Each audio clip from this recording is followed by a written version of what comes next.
రజాకార్ వాస్తవికత ఏమిటి? వినోదాన్ని పంచే సినిమా లాంటి వేదిక సైతం ప్రజల్లో మత విద్వేషాలను నాటే మాధ్యమంగా మారిపోతే అలాంటి సమాజం ప్రమాదపు అంచులపై ఉన్నట్లే. Kashmiri files, the Kerala story కోవలో ఇప్పుడు కొత్తగా అనేక అబద్ధాల అల్లికతో రజాకార్ అనే సినిమా కూడా రాబోతోంది.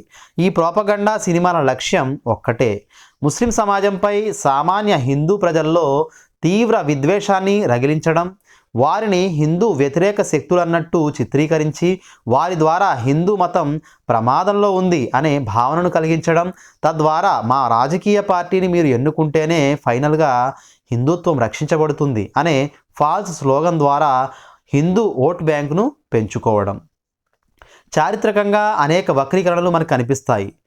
కొన్నాళ్ల క్రితం ఓ యూట్యూబ్ ఛానల్ ఇంటర్వ్యూలో సినిమా డైరెక్టర్ రాజమౌళి తండ్రి అయిన విజయేంద్ర ప్రసాద్ రజాకార్లు ఎవరు అన్న దానిపై రజాకార్లంతా ముస్లింలేనని, నిజాం నవాబు వారిని నియమించింది హిందువుల్ని బలవంతంగా ముస్లిములుగా మతమార్పిడి చేయడం కోసమని చెబుతూ రజాకార్లకు ప్రజలకు మధ్య జరిగినటువంటి సంఘర్షణను హిందూ ముస్లిం సంఘర్షణ అని మార్చి పాడేసి చరిత్రను అష్టవంకరలు తిప్పుతూ మాట్లాడడం జరిగింది.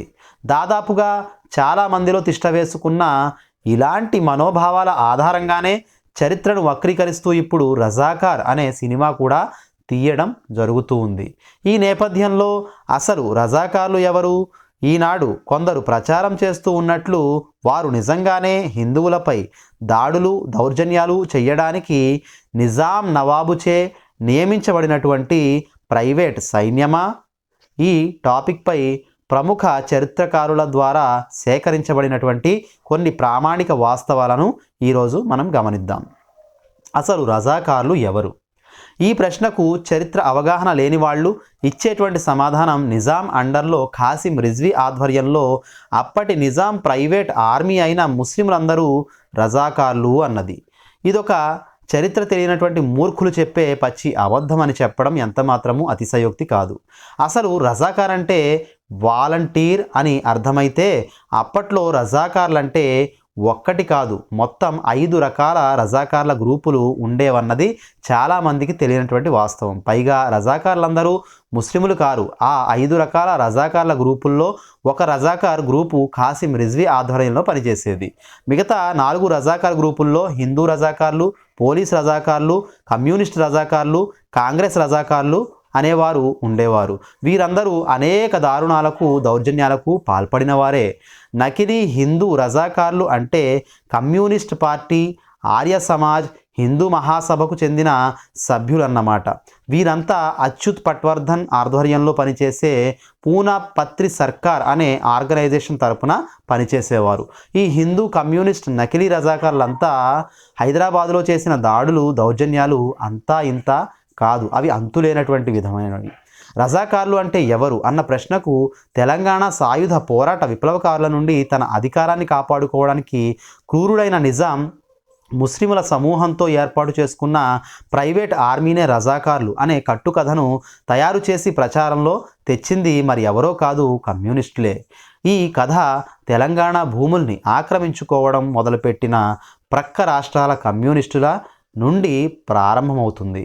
తెలంగాణలో ఇప్పటికీ అనేక జిల్లాల్లో కమ్యూనిస్టులు ఆక్రమించుకున్న ఎన్నో భూములే దీనికి నిదర్శనంగా మనకు కనిపిస్తాయి.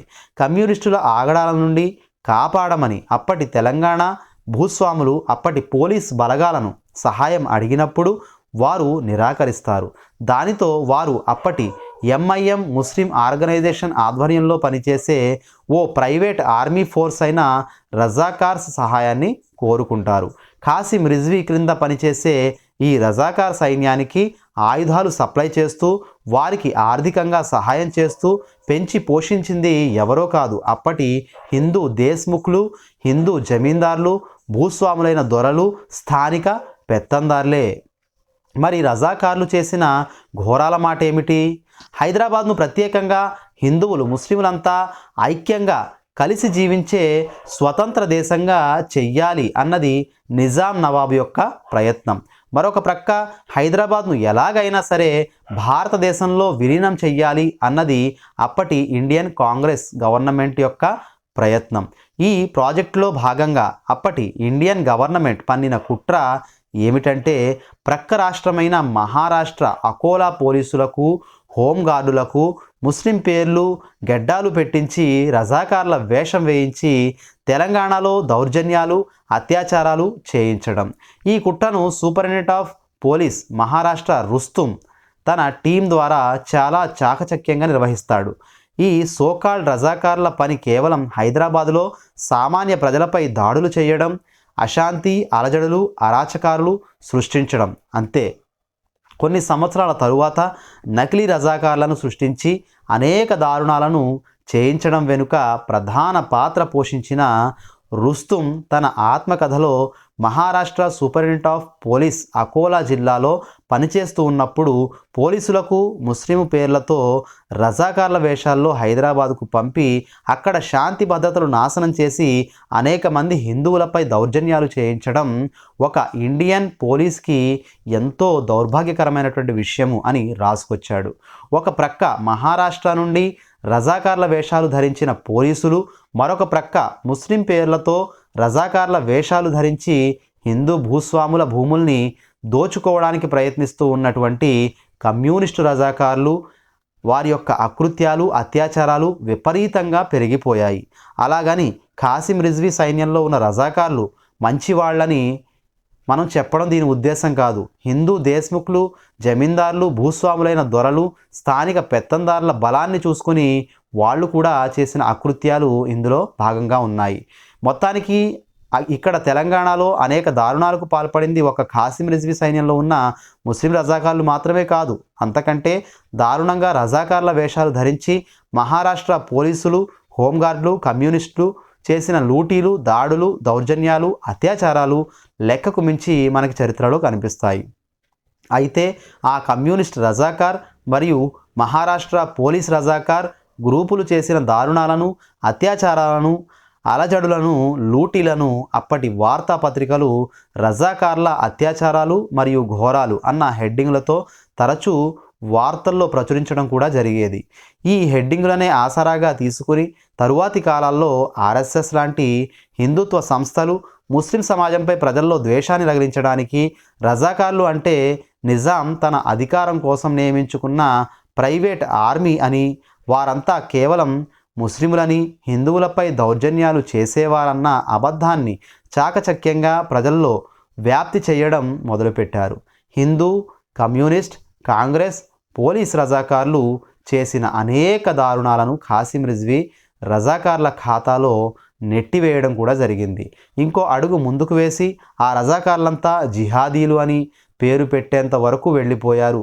ఇంకొందరు వాట్సాప్ మేధావులు ఇప్పుడు ఇవే అబద్ధాలతో రజాకార్ అనే సినిమా కూడా తీసి హిందూ ముస్లింల మధ్య విద్వేషాన్ని రగిల్చి పొలిటికల్ మైలేజ్ తీసుకురావడానికి కొందరు ప్రయత్నాలు చేస్తూ ఉన్నారు.